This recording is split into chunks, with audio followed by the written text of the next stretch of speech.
You're listening to ProgPalace Radio and the Prog Metal Show with a little technical difficulties to start the show. We're going to be playing the new CD from Nathan Frost. We'll be playing its entirety while we're talking to him on Skype, all about his recording process and the people that he had to work with. It's kind of cool. Some of them I'd like to meet. So, welcome to Technical Difficulties. It's good to be here. Now, looking at this, I notice you have a bunch of guests on the album. Yes. And how did you get a hold of how did you get these guys to help to join you with this project? I mean, the short version is that I emailed them and, was as friendly and organized as possible and paid them for their time. Took years of savings to do that, but that's what I was able to do. The longer version is that at first I just finished the record, and I live just south of LA. And I looked at Derek Sherinian's webpage because I'm a big fan of everything he does, and it said like Derek Sherinian is looking for bands to produce. And I was like, Derek Sherinian's a producer now. Okay, whatever. File that away in my brain. And so I remembered that like years later, when I finally finished the material. I was like, what the hell? I'll email Derek Sherinian.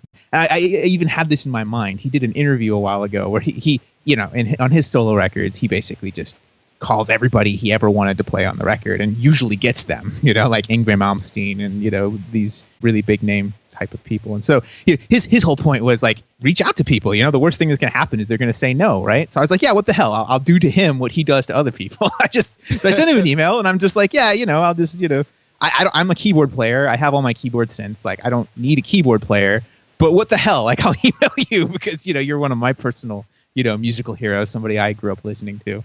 And he's like, yeah, sure, send me your stuff. I'm like, okay. So I sent it to him. He's like, yeah, I'll produce your keyboard parts. Like, there's some good ideas here, but I think my synths would really take it to the next level. And I was thinking to myself, I was like, well, Derek Sherinian does have the best sounding synths in the world to my ear. Like for what I like to hear in terms of keyboard synthesizers, he's the bee's knees. And so I was like, okay, I wasn't planning on having a producer. I wasn't planning on having, another keyboard player involved in the project, but what the hell, So I drove out and, we had like a 1 hour kind of consultation and talked about like the goals of the record. And he showed me a lot of the stuff that he's got like set up, ready to go in his studio. And I was like, okay, let's try it out. We'll see how it goes. And it ended up going incredibly well. Like it was really shocking to me, like how quickly he picked up what I was trying to do. And, taking the ideas that I already had, I'd poured all of the ideas I possibly could. Like when you hear the music, there's just like so much stuff happening all the time. And he managed to put more stuff into it that I actually liked, which I was really impressed with. And then from there, like he knows everybody. So, everybody in progressive metal and rock music is probably like 1 or 2 degrees separated from Derek Sherinian. So he kind of, hooked me up with most of these other guys and it came together pretty quickly. So lots of fun stories. Now, I have to ask because I'm not familiar with this particular. I'm guessing Taka is his name? Taka, yeah. Japanese Taka? Fellow. Yeah. He's a guitar player. Okay. Yeah, like I'm all the bass and all of the keyboards except for Derek's keyboard solo, which is utterly fantastic. And then 2 guitar players, 2 drummers. There's only 1 drummer per song. Right. But there's 2, either 1 or 2 guitar players on each guitar-oriented track. So yeah, Taka Minamino the guy's awesome. Like he's such a nice guy and a very good player, and was able to take the music that I wrote, because I wrote it all in music notation, and most of it is played note for note what I wrote. There are some parts that the guitar players kind of improvised or thought up during the sessions that I liked better than what I wrote. But a lot of it, like they were reading it like classical musicians, not sight reading it, of course, but like they were learning the music old school way, and playing it. And so that's really hard to do, with this sort of thing. A lot of really great players in prog metal, in rock in general, they're great instrumentalists, but they can't read music, or much less, learn music that way. And these 2 guys, totally could. So that was awesome and hard to find. And I was very, very lucky to have them do it. I heard getting away from stepping off of that, talking about musicians that really don't read music. I believe I had read that B.B. King can't even read music. And if you're into blues, what a player. Oh yeah, I mean he's got a wonderfully expressive way of shaping notes for sure. Like that's what typifies his style. And I mean a lot of blues guys don't know how to read music, and you know that's great. You know, like doesn't really matter if it doesn't get in your way. Who cares, right? But I needed guys who could do it. You know, so hard. Not very many people who fit those bills. Right, I completely understand. Well, let's get to track one, and so we'll be right back with Nathan Frost. Here is his song, Empire Rising, 2000 AD.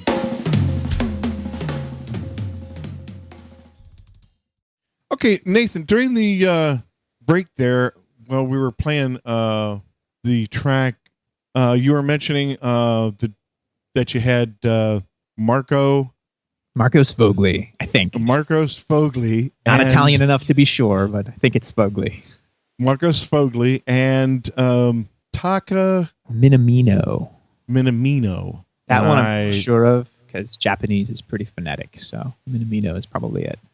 And you have both of them playing on this with quite a different types of sounds of their solos, which was very cool as it went on. There was one part when I just clicked to listen to it, I noticed that a part of it had a little vibe of some Liquid Tension experiment. Liquid Tension is certainly an influence on me and was certainly an influence on Marco Sfogli because he loves John Petrucci, as I do, but he grew up as a guitar player loving John Petrucci and, you know, even uses some similar gear. And I think he has a distinct sound that isn't, I don't think he's Petrucci clone by any stretch of the imagination, but you can definitely hear the influence in a lot of what he does. And sure. It comes out. Yeah, and I think compositionally, you know, there's certainly, it's an instrumental kind of shred, you know, over the top progressive record. So, you know, Liquid Tension there's certainly shades of Liquid Tension in there. I truly enjoy everything that I've heard Marco do in the past, including this CD. And it's nice to see him continue. You were mentioning about the different tones that you used for his solos. Well, they have very different sounds in terms of both their rhythm playing and in terms of their lead playing. Marco has some lead sections on both Empire Rising 2000 AD, which we started off with, as well as Empire Rising 505 AD, which closes the record, and also has most of the lead, almost all the lead and rhythm guitar work on Singularity. So for me, I would say that in terms of like the lead sound, Taka Minamino has more of an Yngwie sort of influence. He's got that sort of yearning, really, really passionate, fiery, you know, the wide vibrato and like the screaming sort of sound that he can get with his held notes. That's sort of reminiscent of Yngwie, but to me has more of an edge, like almost like a Slayer sound, like more of a thrash metal, like something very aggressive and very raw, but still very technical and precise. And Marco is coming more from like kind of a Dream Theater, Liquid Tension experiment, sort of progressive, you know, kind of world where it's like a creamier sound, a fuller sound. It's not as wild and crazy, but it's sort of got, you know, a little bit more majesty, or you might even say class. And it's hard comparing these two guys because they're both wonderful. I love them. So it's like when I say that one guitar player conveys class, that doesn't mean that the other one doesn't. You know, it's just that I'm trying to sort of compare the two, at least in the context of my music. And so that's when it's fun though, because you go out there and you go, okay, let's work on this, and then you come up with something that really wasn't expected, but it's so good that you go, oh, I got to use that. Pretty much. And it was pretty great. It was a really good feeling because it's like I spent a ton of time just like throwing as many ideas into these songs as I possibly could, like getting it until I couldn't shove any more music into the compositions without totally, you know, ruining, you know, without degrading the listening experience for me. And I'm sure for that's way off the deep end for most people. I mean, the people who listen to ProgPalace, you know, are probably more in the audience of people with bigger ears who are okay with really adventurous, really complicated, layered music. But, you know, most people are like, oh my God, there's no verses, there's no choruses. What do you do? What is this stuff? You know what I mean? Like, But that's like I really just jammed it until even I couldn't imagine, doing anything more with it. And then I took it to people like Derek Sherinian and Marco Sfogli and Taka Minamino, and they have more ideas, and many of them worked really well. And so, I kept the stuff that worked, and it ended up being really over the top, which was the objective. Which was very good. I mean, there are songs out there that I know that should have ended before they do, but these don't. These are really nice, and even though they're long, I mean, the next song that we're going to play here called Empire Falling is a 10-minute and 24-second song. So, and I love long songs because it's something that really makes it different from other genres. You can have music out there, and regardless whether it's a 55-minute song or a 1-minute song, you can pump as much as you need to into it without going overboard, and you did it perfectly. Thanks. That's high praise for sure. I mean, I certainly feel that way. If you plop it down in front of the average pop music listener, I doubt they will agree. But it wasn't written for them, I'm afraid. So it's for you and me and the people who like that sort of stuff. Yes, and those that don't, well, they're just missing out. That's all there is to it. Well, that's kind of my feeling on it. There's some Ramones songs that I don't mind hearing, but to be honest, I'd really rather crank Liquid Tension Experiment. I hear you on that one. Let's move on to Empire Falling. As I was saying, this features Marco Minnemann and Taka Minamino. I'll get it right. I just need a few more to drink. No. Oh, good. Derek Sherinian's also doing keyboard production on all of these songs except one, and that's not this one. He's definitely, his textures are all over this song. Awesome. All right, we're gonna go have some tacos. We'll be right back after this track. All right, you're listening to ProgPalace Radio and the Prog Metal Show, and you just heard the last two tracks were Empire Falling and Samsaara, I guess it's pronounced. Is that correct, Nathan? That is correct. You got it. Awesome. We're here with Nathan Frost. We're playing his debut CD. And how do you pronounce the CD? The way I pronounce it is synecron. Synecron. So, yeah, it's a purposeful misspelling of two Latin words. So it's sort of debatable on how you're supposed to pronounce it, but that's how I pronounce it. Okay. And how did this CD come about? Is this your first CD? It's my first actual CD, in my opinion. I mean, I've done recorded music before. I did a full-length record a long time ago in high school that was like a bunch of adolescents in a recording studio. And yeah, we were playing the 13-minute original compositions with all the vocal harmony and guitar harmonies and twin guitar, it was cool stuff and all. Like I enjoyed the compositions, but we had no idea what we were doing in the studio, and it shows. So that doesn't really count. And then, I've done some video game scoring stuff, over the years, but not to the same level of, going over the top and trying to get like the very best people who'd be willing to play it. I play bass and keyboards. I don't play anything else. And so, trying to get other people to fill those voids. And yeah, this is like the first real one where I was able to go all out and do it as seriously as I possibly could without literally spending, Britney Spears amount of money on the record. Well, not everybody can spend that kind of money. I certainly can't. Yeah, none of us. I don't think anyone in the chat room can afford that, or very few of us can. So, is this a concept idea within the album, or is it just a bunch of songs? It is a concept record as much as an instrumental record can be. That is probably the only thing that I'm not willing to talk about on the air, only because I feel pretty strongly about, concept records, that it's really important for the person who did it not to tell other people how they should interpret it. Because, some people don't care, and that's great. You know what I mean? They'll have their own thoughts, and their own opinions, regardless of what the original artist thought of what. That's the way I think it should be.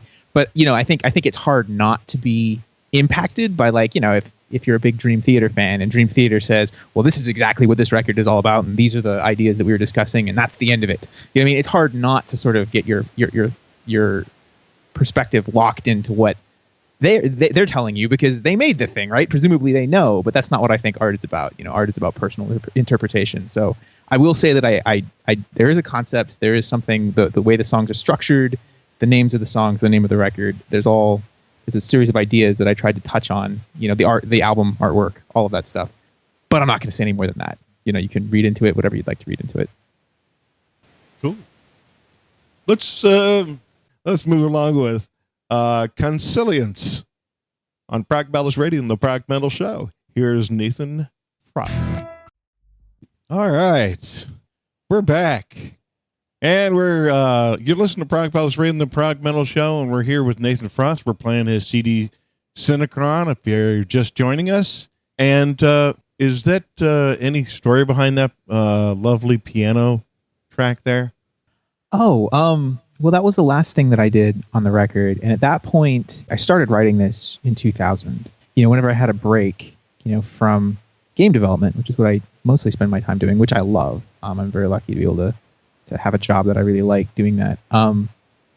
When I took a break from that, I would work on the record, and I just saved up as much money as I thought I needed to really do one record the way I wanted to do it, within reason. You know, obviously, it's not within our grasp to spend Britney Spears' level of money on a record, but you also don't need to really get across an idea. Like the difference between 10 times as much money as I spent and what I spent, you know what I mean? Like it's not really a huge difference in the sound. So anyway, I saved up this money, and I was doing the record, going through the process, finishing the compositions and all that. And, you know, I was starting to run out of money and time at this point. And I really wanted to get, like, I had these piano ideas that I really felt strongly about. I really wanted to record them, even though, you know, the rest of it was all very prog metal. It was all very heavy. It was all very, you know, aggressive in various ways. But I really, really felt very strongly about it. So I was like, okay, I got to do this. And I just like blocked off, you know, like a week, and I locked myself in my bedroom, and I wrote the music, and then I was like, okay, now I got to learn to play it. You know what I mean? I really liked it, you know, and I orchestrated all of the kind of the new age ambiance and the synthesizers and things. And then I needed to learn to play it. So I sat down and I woodshedded it. And fortunately, I was able to get it down to the point where I was able to, you know, I was happy with the final performance. I felt that it conveyed what it was trying to convey. And so I just said, screw it. You know what I mean? Like, you know, like it's a prog record. You know, prog bands sometimes do things that are, you know, Dream Theater, for example, like a lot of the stuff is really heavy, and they have stuff that has no distorted guitar on it, you know? So no problem. Who cares? You know, people don't like it, whatever. That's how it's going to be.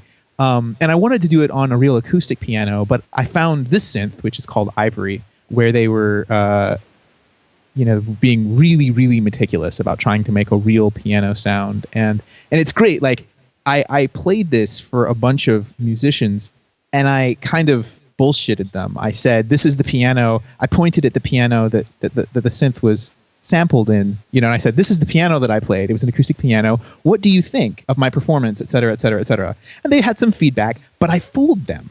All but one. Out of the 5 people I talked to, only one person was like, you know, it sounds pretty good, but it sounds like a synth. You know what I mean? Only one person was able to tell. So I was like, you know what? Really, if it's really that convincing, you know, maybe it's okay that I don't have like the you know, the money to go out and do an acoustic recording of this. And who knows, you know, it's the kind of thing where it's like, you know, if I really wanted to, I probably could someday, you know, do another recording of it with a real piano and not a synthesizer. But I'm pleased with how it sounded. I thought it was good. I thought it sounded great, and that's why I asked, because I was kind of surprised that it wasn't from a real piano, because the tone was really, really good. I enjoyed that. It's the same synthesizer. Well, okay, I shouldn't, you know, of course I don't know what he's using these days, but at some point, you know, in the not so distant past, Jordan Rudess used this synthesizer for his patches for when he's playing acoustic piano with Dream Theater live, you know, because he's not hauling around a huge Steinway, you know, on tour. So it's hard to get, you know, a higher recommendation than, you know, one of the best keyboard players on the planet. But most importantly, I think it sounds good when I listen to it. So, you know, that works for me. Right, everybody in chat, and we all enjoyed that. That was very good, and we appreciate the time and effort you put into this record, because it's very well done. It's high praise for sure. I mean, I listen to what you play, and you from a musician standpoint, a lot of it's really humbling. There's a lot of really incredible musicians doing incredible things, and I think it's awesome that your radio station exists, because a lot of these people would not ever get played. Where am I going to hear Ridiculoso, in America in 2013? Like, it won't happen. You know what I mean? But oh man, I love that shit. Like, I can't wait to. Am I allowed to curse on the radio? Anyway, but yeah, you're fine. You're fine. We say shit all the time. All right, there you go. But yeah, no, it's really cool. So thanks very much. Okay, we're gonna move on to track number 5, Consilience. That is correct. And is an actual word, in case you're wondering. It's not a made up, like, 2 Latin words jammed together like the record title. That's the only made up word. Consilience. Who are your influences? Oh my God, he's got a whole list of them. Yeah. This actually got asked before, so I have some text that I can just copy paste like a terrible human being and clog up the chat room. But I mean, yeah, it's. Oh, wait, you got Ron in there.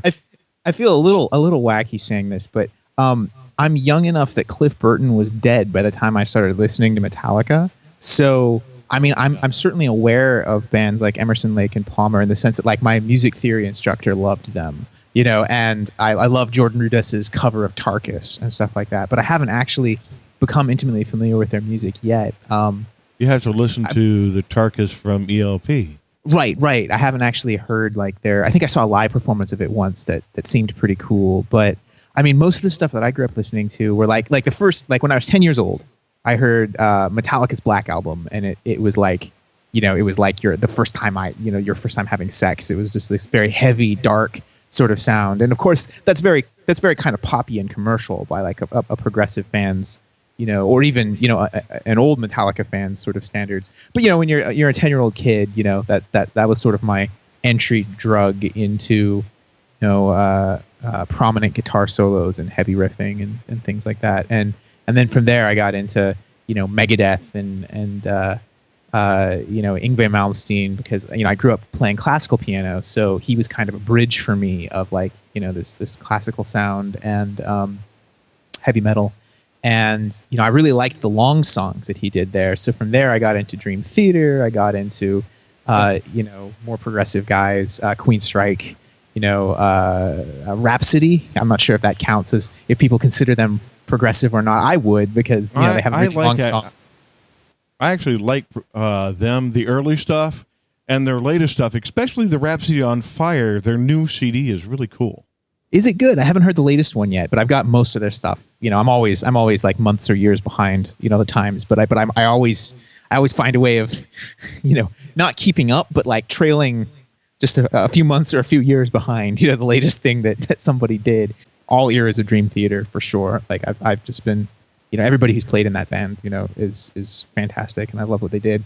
I love Derek's solo records. He's all over the map stylistically, but it's like no matter what he does, he sounds good, to my ear. And of course, I'm partial to his really progressive shred stuff, but I enjoy everything that he does. And Virgil and Derek's PlanetX is also, in my opinion, like one of the greatest musical outfits ever.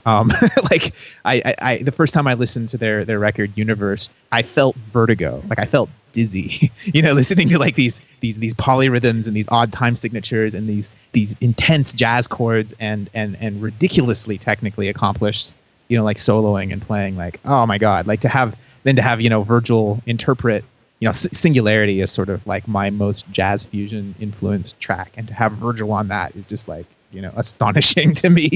And I can't wait. Like, you played some of Virgil's latest record, In This Life, I think just last week, and I'm so excited to hear that, because I think he's just a musical genius. So a lot of metal, but I mean, I also studied classical music and jazz theory, and so it's like, a lot of that stuff gets in there in terms of like chord voicings and orchestrations. And I make video games. I played video games growing up as a kid, so a lot of the composers writing music there were actually influenced by a lot of progressive rock and metal players. If you listen to, like, especially like these terrible old video game soundtracks, and I say terrible because of the primitive sound chips they were using, these awful beeps and bloops, you know what I mean? They were incredibly unmusical. But the thing that was cool about that is that you had to, as a composer, when you're handed this horrific little chip that just makes these annoying nasal sounds, in order to make anything even halfway listenable, you have to be really good. You have to know what you're doing. You have to be able to write memorable melodies and great chord progressions, and the best guys did. And so I grew up listening to some of these composers, in terms of video games, video game soundtracks, and that sometimes used as pejorative, like, oh, your music sounds like video game music. It's like, to me, that's a compliment. If you're talking about the right video game music, the guys who really know what they're doing. And then some of the film score stuff also influenced me, like Angelo Badalamenti, who's done a bunch of David Lynch pictures, stuff like Lost Highway and Mulholland Drive and things like that. Like, he's very good at using texture and in a very emotional way. I've got my big long list. In terms of new age stuff, I actually haven't heard. I saw Kitaro play once live, and I thought it was pretty good. I haven't actually listened to his stuff. He's done a record with Marty Friedman. I really should probably check out, because Marty Friedman and one of the new age stars. As much as new age musicians are stars, that certainly sounds like it could be something great. But there's a record by a guy named James Galloway and a Japanese new age fellow named Hiro Fujikaki. It's absolutely fantastic. That informed how I did Samsaara a lot, just in terms of kind of the vibe of it and how they put it together. And of course, Allan Holdsworth for fusion, because he's a monster. I saw him play with Virgil Donati at a jazz club in LA like 3 or 4 months ago. It was maybe the most musical thing I've ever seen. It's not heavy, and it's not even necessarily progressive, although Allan Holdsworth has done progressive rock, with UK. But oh my God, just now, what they're able to do. Speaking of UK, I got to see UK I got to see him twice, and one time was with the trio, which included Bozzio on drums. Yeah. Oh, really? Oh my God! What a player! Damn. It must have been insane. Like those are like probably, arguably, like the very best guys, at that style at that time. If you enjoy the specific kind of signature sound of what they do, like they're still just as good now, if not better. Exactly. And we just actually last week we actually got to see they were doing a short tour around here, which was District 97 with John Wetton. They came out, did a set of their own stuff, then they came out and played King Crimson, and John sang with. Oh man, that's old school. It was old school, but man, it showed the musical talent of that band. I mean, their drummer is insane. Great music is timeless, right? Like, it does not, it's completely irrelevant that it was done in the 70s or the 60s or the 1500s or whatever. You know what I mean? Like, it's still resonant. Let's get to the final track, Empire Rising 505 AD. In the process of writing, where did this song actually come about? So this one was a kind of an accident, actually. And I say that because the first 7 minutes of it, well, excluding the drum solo that starts off, which is, obviously unique to the two different drummers, the first 7 minutes of the song is identical to Empire Rising 2000 AD. This works with the concept, but as I said, I'm not going to tell you about the concept.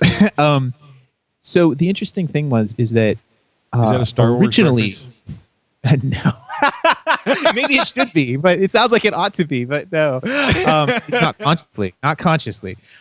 Yeah. So the way this worked out is that, Derek originally referred me to Virgil because he's one of my favorite drummers, and musicians of all time, and he's like, he should be the guy on your record. And I was like, awesome, that's incredible, right? So I got in touch with Virgil, and he's like, yeah, I like this stuff. I'm willing to play on it. I'm really busy. Like, I'm in the middle of doing a bunch of different sessions. You know what I mean? He's coming off tour with Allan Holdsworth. He has all this stuff lined up. And so he ended up having time to do, the two tracks that I wanted him on the most, which was Singularity for sure, and then Empire Rising, but that was the time that we had. And then I got hooked up with Marco Minnemann, and he was doing such an amazing job, who I actually wasn't aware of. The only way that I became aware of Marco was through the Dream Theater audition. The drum auditions, yeah. Right, because I was like, well, I need good drummers, right? Like, I'll watch this as a way of finding out who's good, and who maybe should play on the record. And I was like, wow, this guy's, all those guys were awesome, right? But Marco was amazing, and he also got back to me like within 2 minutes of me emailing him. He's like, email me this stuff. I emailed him the songs. He's like, I love it. I'll do it. I'm like, really? He's like, yeah. I'm like, okay. And he was doing such an amazing job with it that I was thinking to myself, it's like, well, it was right near the tail end of the project. I was like, I have enough money that I could get both of these guys to do this song, and Empire Rising was sort of the song that people seem to resonate with the most. I mean, depends on who you talk to, but that seemed to be like the one. And I was like, I definitely wanted Virgil on Singularity because I wanted that kind of heavy fusion feel to it that Marco would have done an amazing job. But, just stylistically, I felt Virgil was the guy for that. And Marco, with Empire Falling, for example, has a wonderful feel for that. Like just he has just the right kind of vibe for that kind of song. But Empire Rising, I wasn't really sure. Like I really didn't know what to do, and I had just enough money left in the budget to have them both do it. So I did, and then I couldn't decide. and the other thing that finally pushed me over to definitely wanting to finish both of them is Virgil felt really strongly that he wanted to finish the song a different way. He wanted to bring back one of the themes in the middle of the song and use it as an ending because he really heard that as being the ending part of the song. And I was very skeptical of this because I've lived with these songs for years and years and years. I don't know. I want to be screwing with it, on a structural level. But then I heard what he played and I was like, that is really cool. I really want to use that, but I don't want to not have my ending. You know what I mean? That I originally had. I thought that was really cool too. And so I was like, okay, done. You know what I mean? I'm just going to have both of these guys do a take. And then I actually got to thinking about starting and ending the record with not the same song, but 7 minutes of something that's very similar but two different drums, and it fit with the ideas that I was envisioning for the concept. So I was like, okay, great, done. That's the way the record's going to be. And so it was kind of an accident, but it was it felt serendipitous in the sense that it fit with what I ended up doing, and I thought it was better for having it this way than not. I'm interested to see what other people think. Awesome. I have to say, when you were talking about Marco Minnemann and doing the drum auditions for Dream Theater, and after seeing that, I was really enjoying him.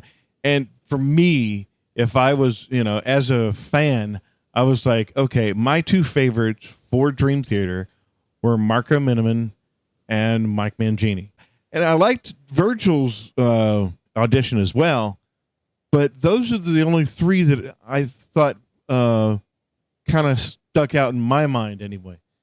But shortly after that, Jordan actually got together with Marco, and they did something called Musical Mind Meld. Which I can't wait to hear. It was online, and it was completely improv. Oh, yeah, it sounds like them. And it was just something that was just incredible. And watching Marco play, just start doing drums and trying to keep up with Jordan was incredible because his timing, he has such precision on his timing. Dude's a metronome. It's incredible. Oh, yeah. Yeah. A metronome that can subdivide time however which way you want him to.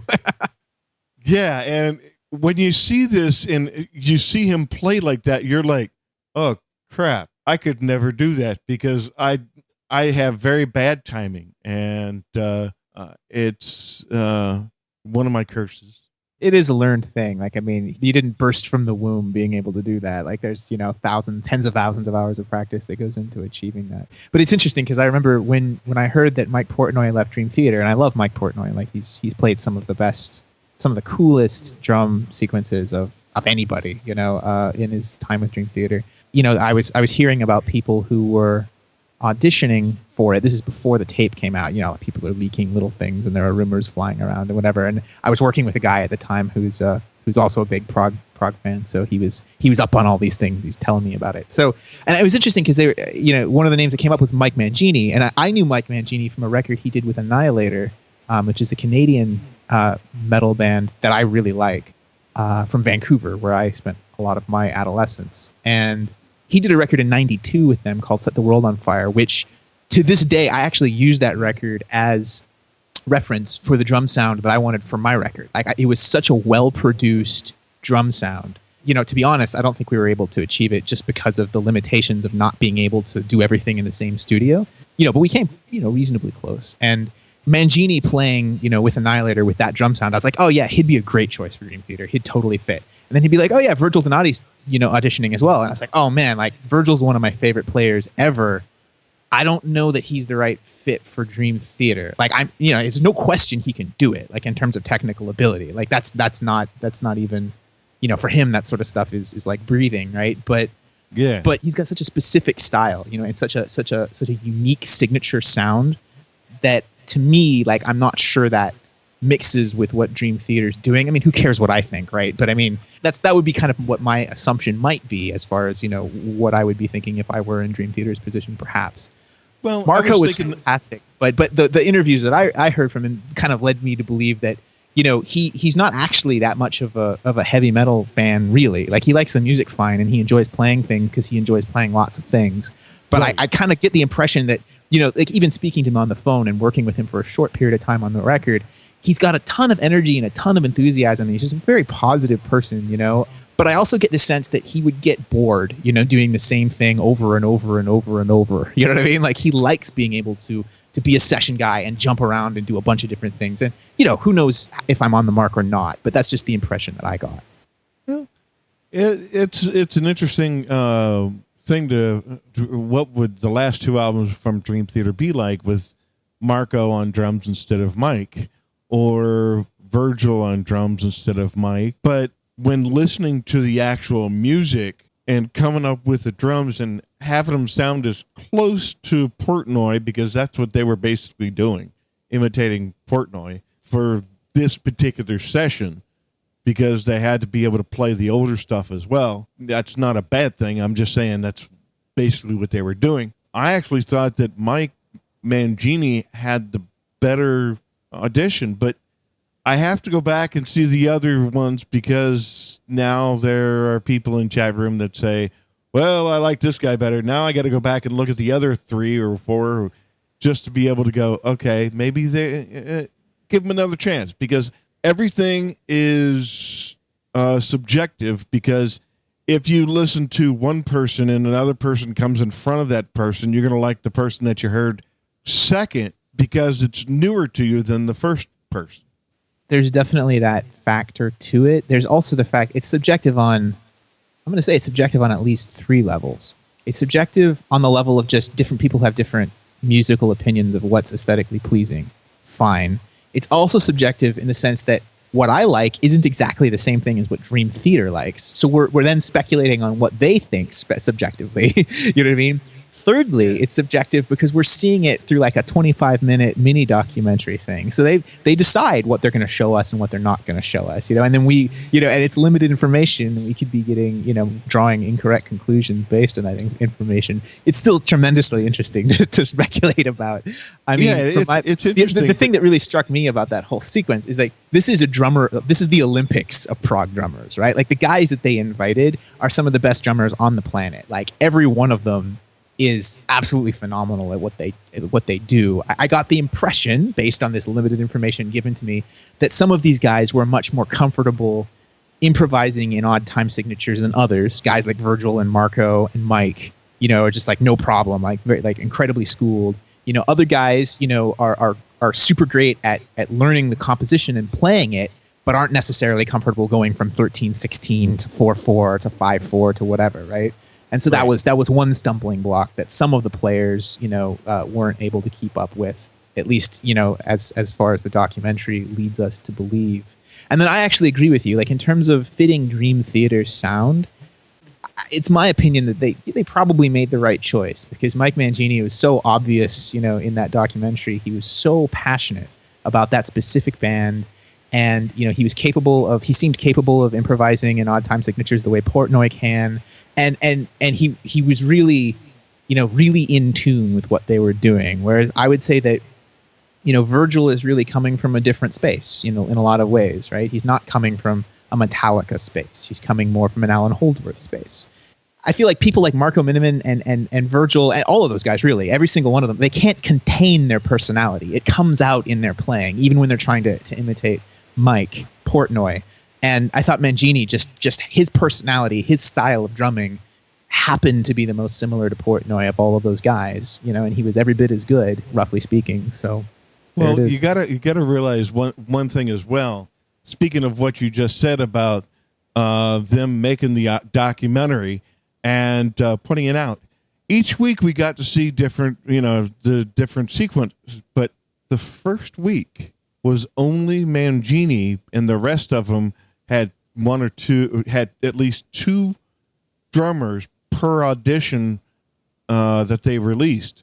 So Mangini got his own, then everybody else had two drummers per week audition. So you heard Mangini one week. The next week you would hear Minnemann and Donatelli, and then you'd hear two more the next week. But Mangini was the only one that was all by himself. Interesting. Yeah, I mean, I watched it on a CD, on like the double CD or whatever. When I bought the. I saw it. I saw it when it came out on online, and that's the way they released it. He was first, and he got all by himself, and then the other ones were, two each week. Kind of tipping your hand, really. It's when you do that, it's sort of tipping your hand. Yeah, and that's where I was actually going with it when I thought about it afterwards. I was like, I think they're going to go with Mangini. But even my wife and I both agreed that when we both sat here and watched it, and because she's a big fan of progressive as well, and we both agreed that the two that we enjoyed were Minnemann and Mangini.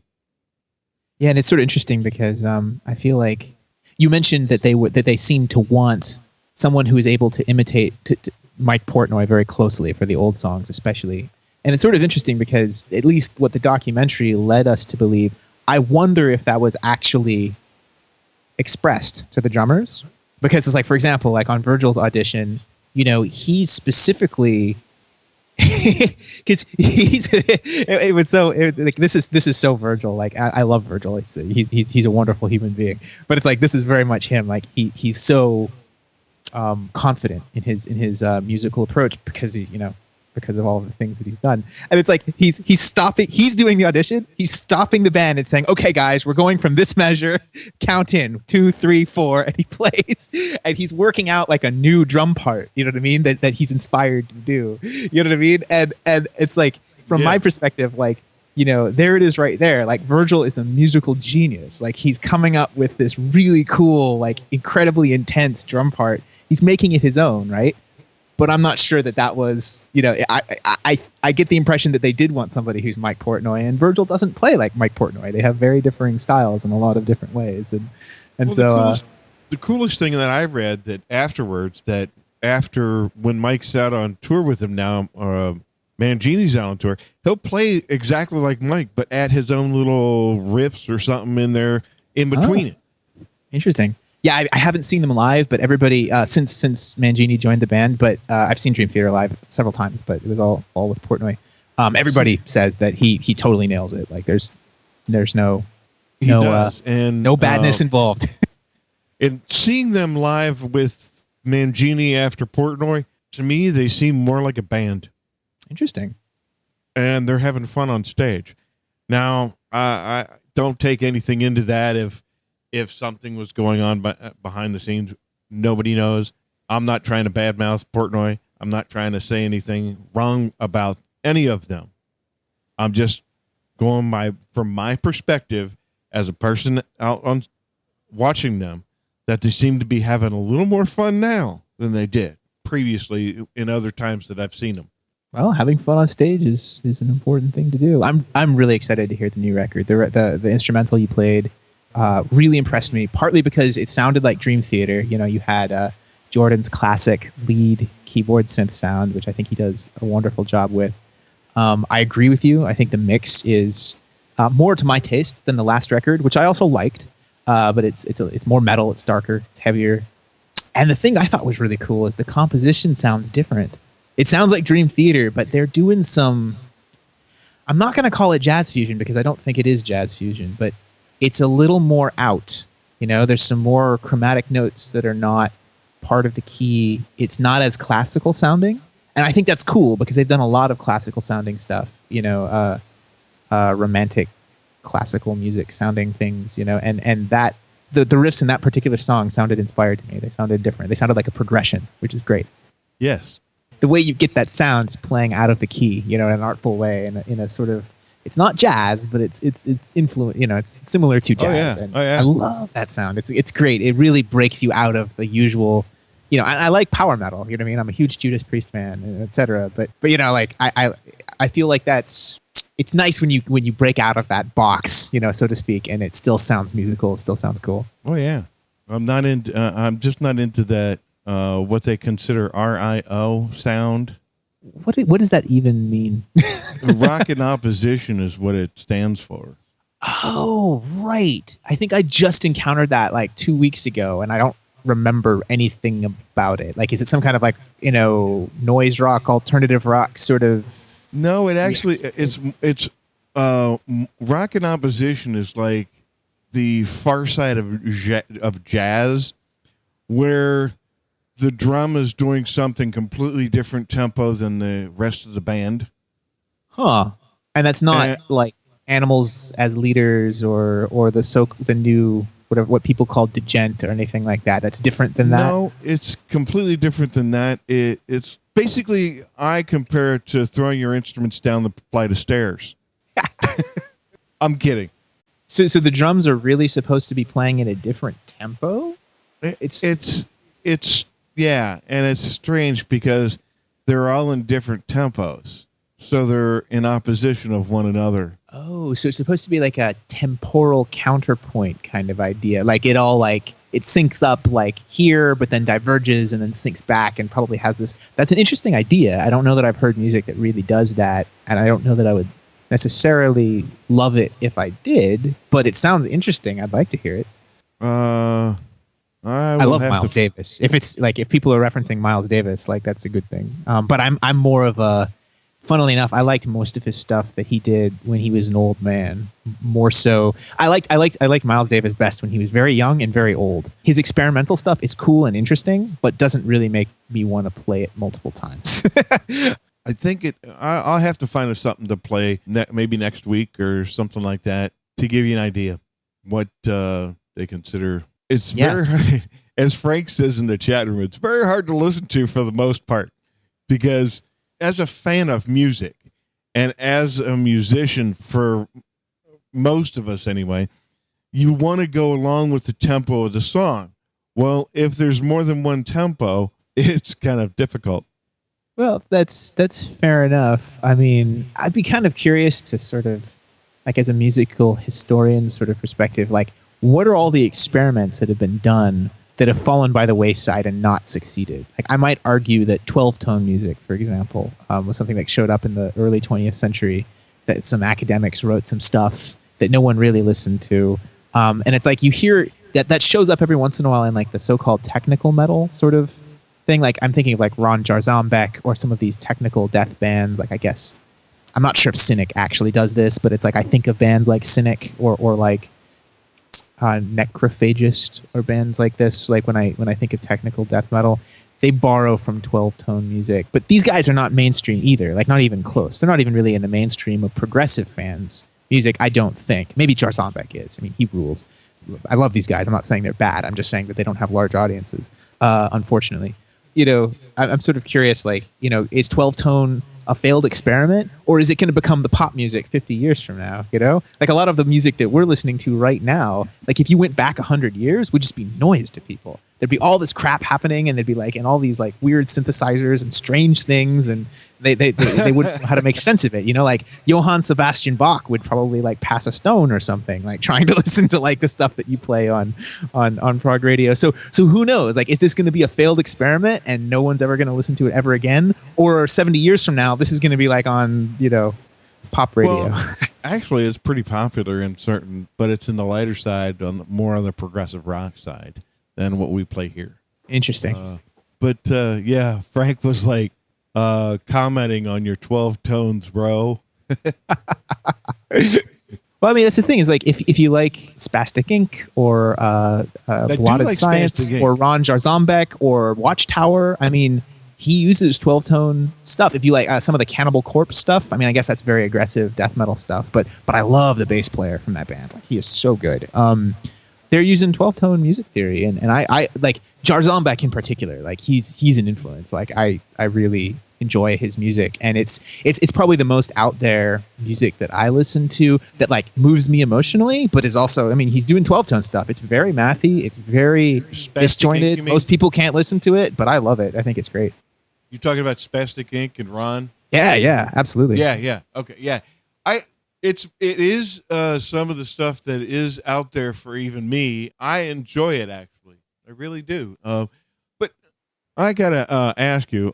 You said you're into video game composition. Now, are you a programmer as well? Yeah, my degree is in computer science, and that's what I spend most of my time doing. I've done a bunch of things. It's mostly programming. There's also some production and a little bit of game design here and there, and some video game composition soundtracks too. So it's all in there. It's all fun stuff. It's stuff I love doing. It can be exhausting at times, but better to be tired of doing things you love than the alternative. Well, let's get to the last track, and I want to actually play something for you after this that I thought was kind of humorous. It's for the humorous side of things. We'll get that played, but let's finish up with Empire Rising 505 AD, and we'll be right back. I want to thank you for hanging out with us tonight. I'm going to continue on and play some music for everyone. Please do. Got tons of music to play yet. We went a little an hour over than we were planning, but it was fun, and I hope you enjoyed yourself. Oh, I had a great time. Sorry for keeping you over. Oh, no, it's not a problem at all. Frank wants to hear some ABBA, so I'll have to get some ABBA out there. I actually like ABBA. I wouldn't say I love ABBA, but I like ABBA. Well, I'll play a cover tune of an ABBA song.